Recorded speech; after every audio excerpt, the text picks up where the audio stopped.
Bull Camper in the right place at the right time. Joe Rose, touchdown Miami!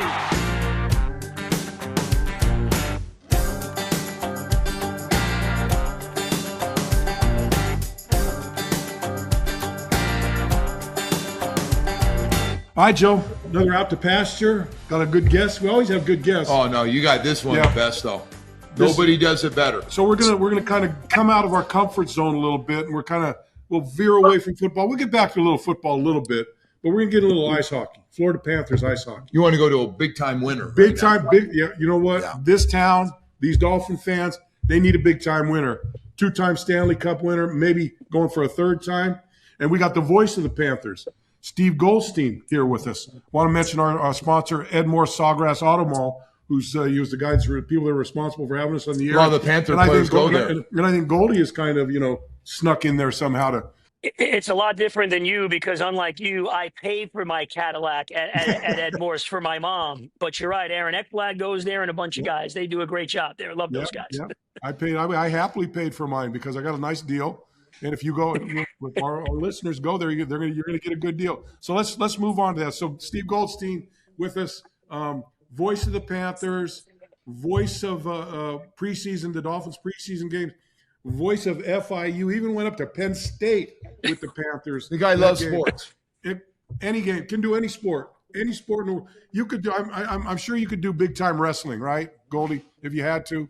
You know what, Bo? If I could submit an invoice to you, I'll do two ants crawling across the floor if we have to. So it's not a problem. It would sound pretty good. It would sound pretty good. It would have a little something to it. Let's go ants or something. It'd be unbelievable. There's no question.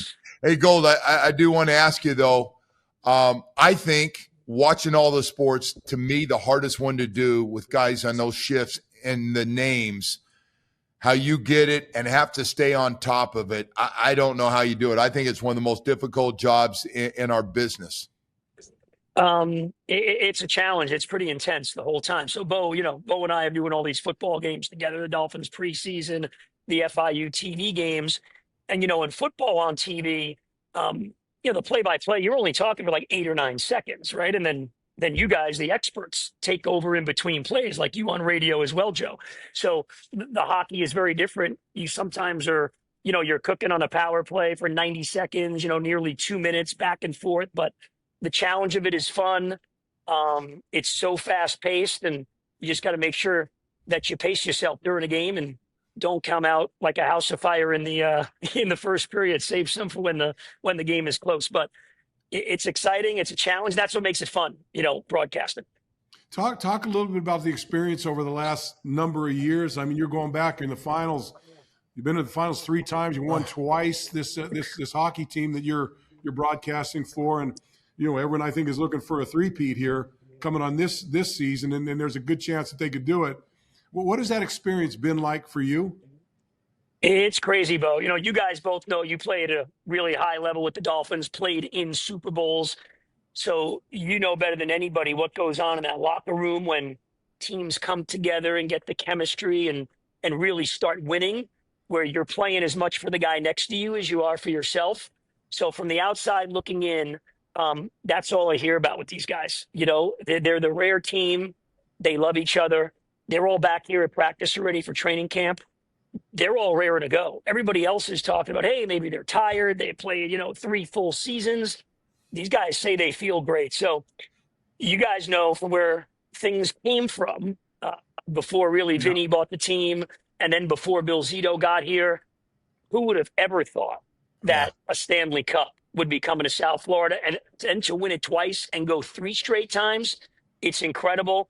And the beautiful thing is the window's wide open because half the team is signed for the rest of the decade, at least 5 more years. So I'm not doubting them. They got a shot to win it every single year. It's incredible. Everybody talks about culture. Matter of fact, I think Bo and I are talking. You're probably getting tired of it too. Right. But you've seen whatever it is, whatever shit they're doing, that culture is working. Yeah. What do you see with those guys that might be different besides the obvious? It's a talented bunch of guys. Yeah, well, we've been talking about this for the last 10 months with the Dolphins, right? The whole offseason, all the training camps about culture and you want to get football first guys and all that stuff. And we'll ultimately see how it works out. Didn't work out great to start the season. That's an understatement. With these guys, they really are salt of the earth people. And besides being talented, their best players are the hardest workers. Barkov and Bobrovsky, if practice is at 10, they're on the ice at 9:30. And when the best guys are doing that and the best guys are putting in the effort and then producing, I think it all just comes together. The other interesting thing about the guys they brought in, they were all from, except for Ekblad and really Barkov, who they drafted. Everybody else was with other teams. And for whatever reason, whether it was the player's fault, the coach's fault, the team wasn't good enough, they all struggled. Like Sam Reinhart got here. He was running the league for 6 years. He never played a playoff game. So they all know what it's like to be in a bad situation. And I think that's really helped these guys. But they've got that incredible combination, as you said, Joe, of talented guys that also work hard, love each other. Like those Edmonton trips that everybody's talked about in the Cup. Hey, it's a 6-hour flight. Those guys loved it. They're on the plane. They're playing cards together. They had a great time being 6 hours together. No family, no friends, no wife, no girlfriend. Just hang out with the boys. So it's a rare combination. And on a lot of teams, maybe you have 2 or 3 guys like that. They got like 20 of them. It's pretty amazing. Yeah, you can't. That everybody in sports now talks about culture. If you win the Super Bowl, hey, we got great culture. Right. The next year, if you lose it, the culture wasn't so good. Not as good, right? But I think really the true culture is just not trying to force it. Just let it come to you, and it just turns out that way. Look, teams. Look, we hear the Dolphins talking about culture and bonding, and they went on an 11-day road trip, and they bonded over there, and then in the opening day of the season, they got their asses kicked, so the bonding didn't help very much. But real bonding, which I think we had, was kind of just kind of fell into it with the kind of people we had. That were much like you're talking about with the Panthers.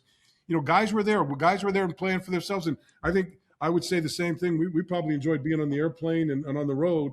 Our wives probably didn't like it that much. A lot of marriages didn't work. But we probably enjoyed. Well, some of them didn't work. But so I think that's the same thing. But it's been a great phenomenon in the fandom with this hockey team. Boy, is all over the place. Look, you got Goldie used to just wear regular T-shirts. Now he doesn't wear anything else. Anything unless he's got a little logo on it, get a little scratch from it a little bit. It's amazing, Gold, is the fan base where it was not too many years ago. That thing was half full, and I don't know about you, but I was thinking, man, I wonder if it's going to make it. It got the point, if they don't get this thing figured out from the top down to the ice, I wonder. And all of a sudden now you can't get a ticket. It's amazing over the last few years because of this winning. Yeah, well, a few things. First of all, Matt Sabian and the fellas at Celsius, thank you very much. So thank you, Bo. Number 2, Joe, Bo and I, we bonded during the 11-game trip, and we produced. We're doing great broadcasts for the Dolphins and FIU. So unlike the team on the field, the broadcast booth with that long trip that we have, that's worked out great. So thank you, Bo. I want to say thank you. Yeah, don't get him going on that 11-day trip, please. Whatever you guys did, from stopping to get a burger to looking at each other and smiling to sharing a bed together. No, we had rooms. We had our own rooms. We had separate rooms. But we did go through a few sloppy places before we found a good place to eat. So, but I'm going to move on from that. Well, the only thing is when you walk into a fast food, and we don't have to name the place, Bo, but it was somewhere along Lake Michigan. No, the Wendy's it was, I think. Okay, well, you can go ahead and name it then. Good. Wendy's will not be a sponsor on the Out to Pasture podcast, so that's really we'll rule that one out. When you walk in, Joe, and you're waiting like 4 minutes, and no one looks at you or asks you if you want anything, and then there's flies buzzing around, it's time to go. That's what we did. It's out. But it's amazing, Joe. You talked about where the franchise came from, and you remember in the early days, you were on the ice playing goalie with the fans and Brian Skrulin and those guys. So, I think we get a bad rap overall in South Florida as a sports town. I think we got a lot of sports fans, and now a lot of those people that really moved here in the 80s and the 90s, Now their kids are grown-ups and they're South Florida sports fans. Right. But as we know, you got to give people a reason. I mean, the Heat thing wasn't always like that. Then Pat Riley comes in and they're competing, 10 Eastern Conference titles, a whole bunch of rings, guys like LeBron and Wade. And now you've got a little bit of a scholarship, even though they're only a 500 team now. You have real fans of that team. Right. The Dolphins speak for themselves for all the years. So the Panthers kind of, in my mind, lost a generation there from the early 2000s, moving forward to really the time Vinny Viola maybe bought the team. So now all these, I see a diverse crowd. There's, 20-year-old guys coming up from Miami to go to games. Right. Now you have them. You're going to have those kids because, like I said, it's been a great 5-year run, and they've got at least another 5 or 6 years left in this window. So, I feel like everything in sports is cyclical, and you gotta try to win. You got to be transparent. Fans are not stupid. Social media has changed everything. They know everything going on. Every press conference is streamed. Things have changed, and you can't lie to fans. So you got to be transparent. You got to try to win. And I think, as you guys know, with every franchise, it starts at the top. The top of a franchise sets the tone for everything that goes on the ice, the field, or the court. I think part, and look, I see it in my household, with the Panthers. I think you got to go back to Wayne Huizenga. When hockey came here, we're going, hockey in South Florida. You got to really? But one of the first things they did was started the Junior Panthers, the youth league. And my stepson sends both. My oldest stepson was in that first wave of Junior Panthers. Yeah. And so and then his brother got into the Junior Panthers.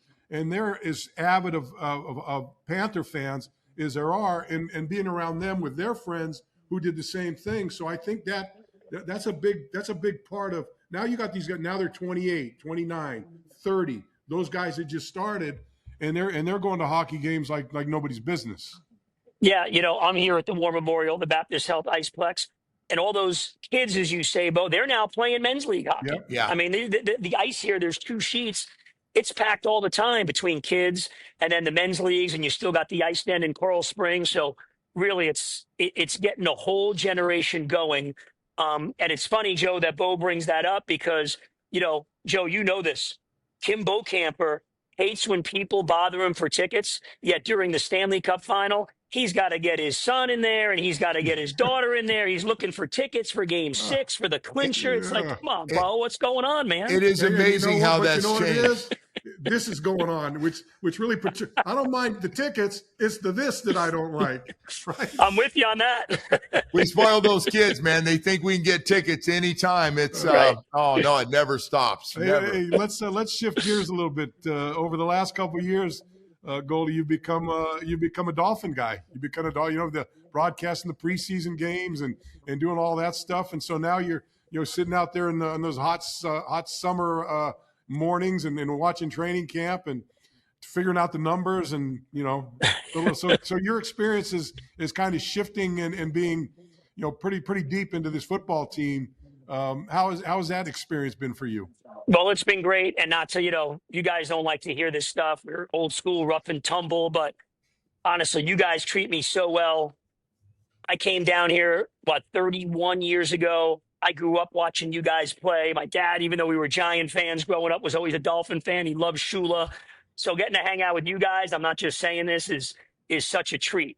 But I love that training camp stuff. That stuff's fun. But when we get to meet the day before the game with, coaches and players and get the inside stories, it's great. So people say, hey, what do you do in the off season? I love going out when it's 90, 95 and sunny and watching football practice. It's a great vibe. And really love being connected with the team. And training camp, was always interesting because, there's 90 guys in there, right? It's not like before where you have multiple cut downs. Everybody's there till the end.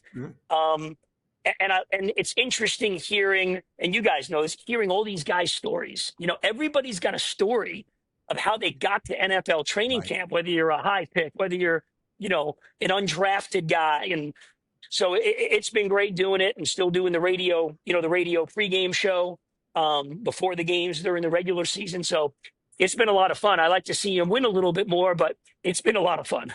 Gold, I know how much you love football as you grew up, like you said, as a Giants fan growing up in New York. And Joe Pisarcik fan, huh? There you going go. way back. Yeah. Fumble.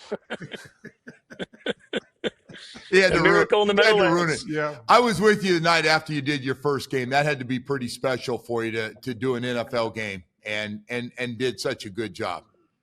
Well, I appreciate that. Yeah, there's a certain vibe. You guys know this as players. I mean, you guys have been going to NFL stadiums, what, for 40, 50, 45 years, whatever it is, 50 years. I'm sorry to say that, but that's just the fact. So there's a certain juice to it, and it's awesome walking in there and, calling games is really what it's become. Now I'm getting a little bit older, thus I'm allowed on the podcast now out to Pasture. I know there's an age minimum you have to be. Yeah, you're in So there. we had to verify your birth certificate before we Right. got on. No, he made me fax the birth certificate and then scan and email the passport, although Bo doesn't know how to scan an email, but I was able to do it. So I had to give you all that proof. But it's just a lot of fun now, just calling games, doing the Panther games, which is amazing. Obviously, great brand of hockey. And now, getting to do these football games from August until hockey starts. It's just been a lot of fun, man. Hey, so he's talking about, so next year will be 50 years that I've been involved in the NFL. And it just popped in my head. So we're, Buffalo going up a trip to Buffalo. And, Buffalo is the only stadium that I can remember that was the stadium that I first played in. It's still the same stadium that they played. 50 years Wow. that I've been going there, and that stadium is still the same stadium. Wow. And the locker room is still the same locker room that they've always had. That's amazing. Because, you and I both. Across the street. They're building one right across the street right. in the old parking lot, and that's going to be they're not going to put a dome on that. I wouldn't put it, if I had Josh Allen as quarterback, I wouldn't put a top on it either. Right. Some of those people buying the expensive seats, they'll have heaters, I think, from the ceiling, but that's it. Yeah, That's you're right. You're exactly right. up there. They did say that to us. Well, number one, it'd be nice if the Dolphins could get that win in that final game in that stadium. Yeah. But, Joe Bo and I were talking the other night during one of our seems regular now FIU football weather delays, where if there's lightning in Tampa, they don't play the game. It's crazy what the NCAA rules are. No. We're sitting in there, and the lightning is cracking all around. Come on. Goes, it's football. Let's just go play, Let's go. I got another gig to get to. Yeah. Hey, Bo Camper, if I did have another gig, I would hurry. Let me ask you, there was always lightning, right? And thunder in South Florida in the summer. How many practices did Don Shula stop? I'm saying 2. Yeah, Coach Shula, man, he used to snap around us, and he act like he didn't hear it or he knew the weather gods because he had no fear of it. It was crazy. So there you go. Line it up and play. But no, we were talking during one of those delays about all those old stadiums like Shea Stadium and Oakland Alameda County Coliseum, and then the old Met in Minnesota, and then you go to the big round artificial turf stadiums. Three Rivers and Riverfront and Philly. How you were playing with infield dirt. Right. And then, Bo, you told me the story in the Astrodome where they had one of the baseball, like the third base coach, cutout, and they put piece of plywood down and then tape the AstroTurf or nail the AstroTurf to the plywood. They stapled to a piece of plywood, just dropped it on there, and you'd run over it. And, it's like Joe and me. Now, I got to tell you, it's like Joe and me watching the so we don't hit the tables, but Seth always kind of sticks this piece of paper on us. But it's a lot different. I mean, Joe, how many baseball? I mean, until baseball season was over, I mean, we played in those probably more than not. Yeah, we played a lot. And by the way, some of that old artificial turf. Ooh. It was a bad fall. More injuries falling on that stuff than anything else. I mean, things would break. And think how far it's come, right? So Stephen Ross, if I'm not incorrect, wasn't happy with the turf. Was it at the stadium or the practice facility? I forget. He bought the whole company. He owns the company. They couldn't get the turf to him fast enough, so he bought the company. Right. I mean, now he's the first one on the list. Yeah, he moved up on that turf that he always liked and couldn't get. Now it's his company. Amazing. Hey, let's put your Dolphin analyst hat on here, and there was so much high expectations coming into the season. I think we kind of bought into the bonding thing, and I think when Goldie and I went to a restaurant with our good friend John Hargrove, and it was very expensive. And Goldie, I think he gagged when he saw the prices, but he went, and then so half of the Dolphins defense came in, and so they're bonding in there. But and so you kind of bought into the bonding and this and that. And boy, I tell you what, it didn't take long when you kicked the ball off in Indianapolis. That thing just came falling down like a ton of bricks. And it is kind of surprising, because the last 2 years, you feel like in the draft, they've invested in the trenches. They brought some of those types of guys in on the offensive line and the defensive line and those, football first mentality. But I just couldn't believe. I was shell shocked. I was watching that game on TV, like most people from Indianapolis, and I was shell shocked just by how disinterested they seemed. And there was no juice. Like, if you lose, you lose. I watched all those games week one, and the Dolphins are really the only team that kind of didn't show up. Even the teams that aren't good were, it's week one, let's see. And then, maybe after week one, you say, okay, we're not good enough. So I was really surprised, because the one thing, as Bo, you just said, that we always thought going through that training camp, and even in the offseason, they talked about it. Mike McDaniel told us he's spending a lot more time around the defense and the special teams, making sure, he's touching all the different units. I was so surprised that they didn't have the energy and the competitiveness. And by the way, the home opener in game 2, they didn't even have it till the second quarter. It took them a while to get going. So everybody can look at the end of that second game against the Patriots, and of course, getting the plays in, all that stuff. So, inexcusable. They got to get that fixed. You were down 2 scores to New England before the alarm clock went off, and you even started playing. To me, that was as much of a bigger problem, because, as everybody knows, once you start playing from behind, it's tough to come back. Right. So they put themselves, they put themselves in that big hole, to me, for no reason. How is Drake May and the Patriots walking up and down the field? So my hope is that however they found that energy, that juice during the New England game, and I felt like they should have won that game, and multiple opportunities on offense to get that score. Hopefully they bring that into the games moving forward. Obviously, Buffalo, even though they played them tough up there the last few years, going to be a very tough environment and a tough team to beat. Let me ask both of you guys this question. I wasn't there. We had come back between games. Were you concerned at all? I wonder that Detroit practice that everybody in the country went, this is as bad of practice as we've seen when two teams get together. Did you feel at that point like something's not right? Well, I thought the Chicago practice was really bad, and you're like going, wow. I mean, this is like not even competitive. And then you came to Detroit, and they got a little bit. And then the second practice there, the second one, you felt really good about it. I think the Dolphins responded, but again, it's like you're talking about it. You're halfway through the first half before they turn the lights on, right? So it's that's kind of like a little, a segment of basically what you saw there. Slow start, and then they came out. Oh, you had a pretty good practice there, right.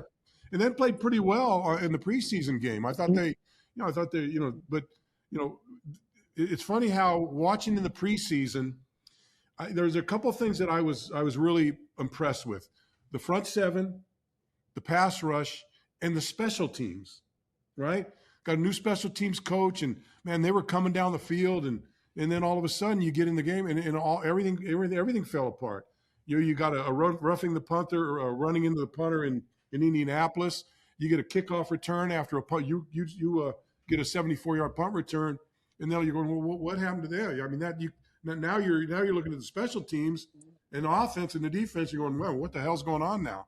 And I don't know when the answer is going to show up. Yeah, there's no doubt. I agree with all that. And the other part of it is, and I'm not excusing makeup of the roster, coaching, that's all a part of it. But we were talking about the Panthers. And when it changed? When Matthew Tkachuk walked in the door. Yeah. That's when it changed. I'm going to kick your ass. I'm going to drink your beer. I'm going to steal your girlfriend. The old school kind of mentality. And you had other guys here. But you need those, you need Travis Kelce.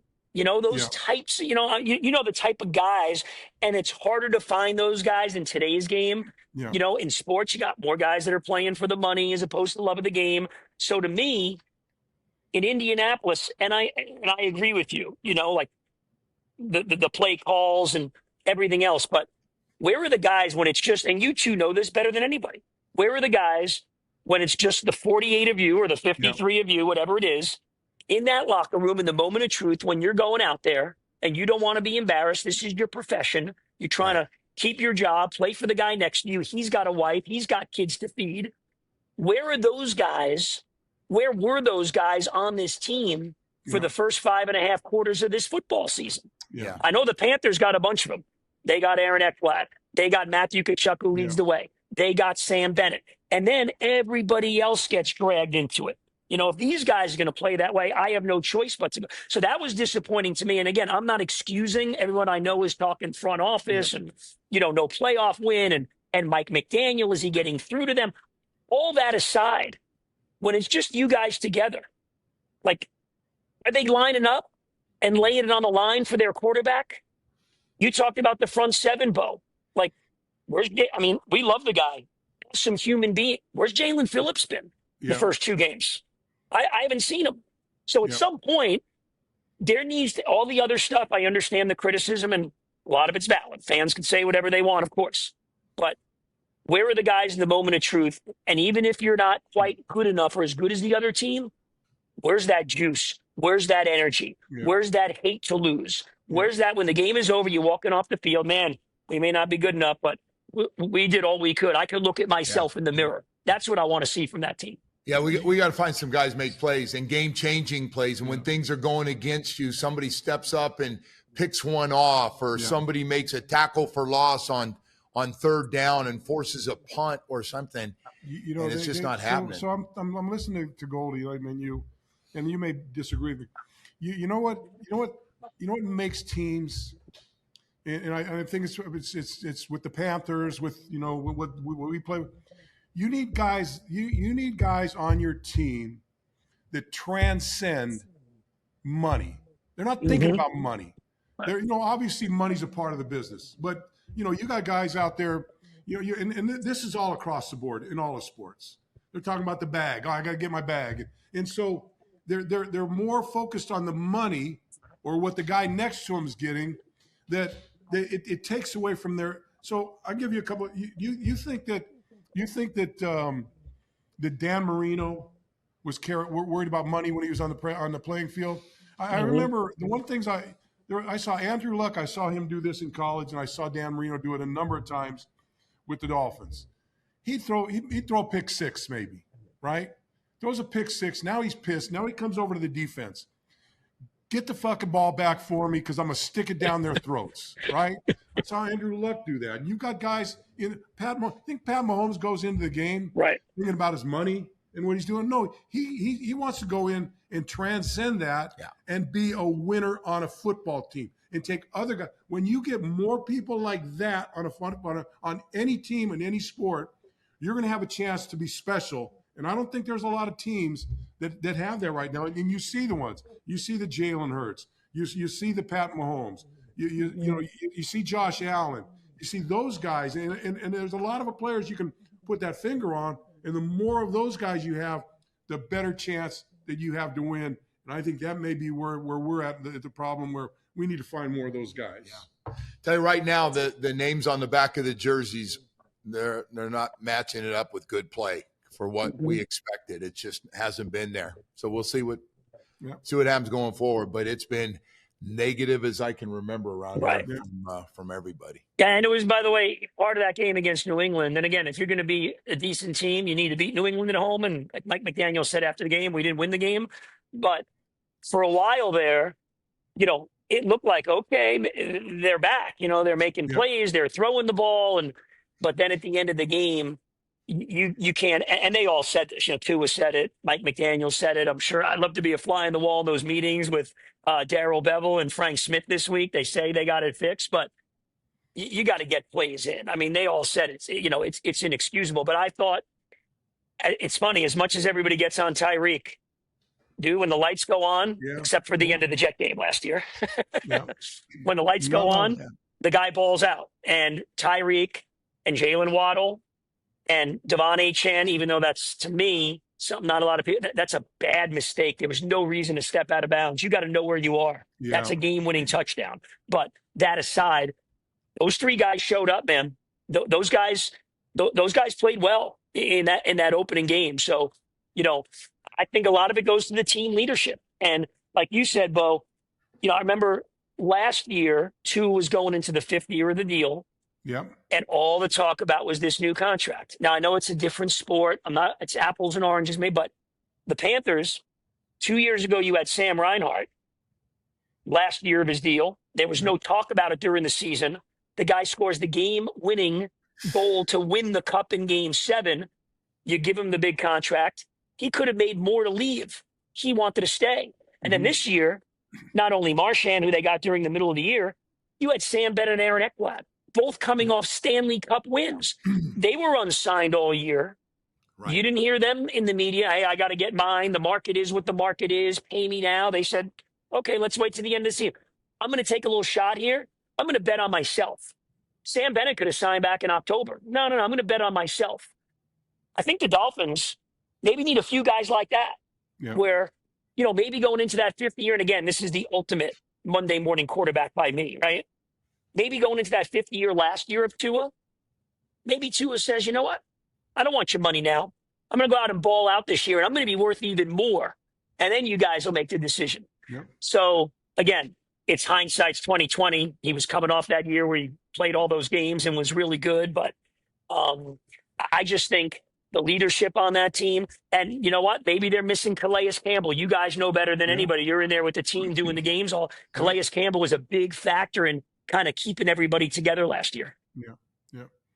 Hey, before we wrap this up, Goldie, I'm gonna give you an opportunity to kind of tout your Orange Men. Well, they don't call them the Orange Men. I mean, the big one. Yeah, the orange, right? You come from a school, Syracuse, that's put out more broadcasters, I think, than any school in the country. Hell, half of them are here in town through the years. But just talking about your experience there and going through that and kind of reaching your dream through Syracuse.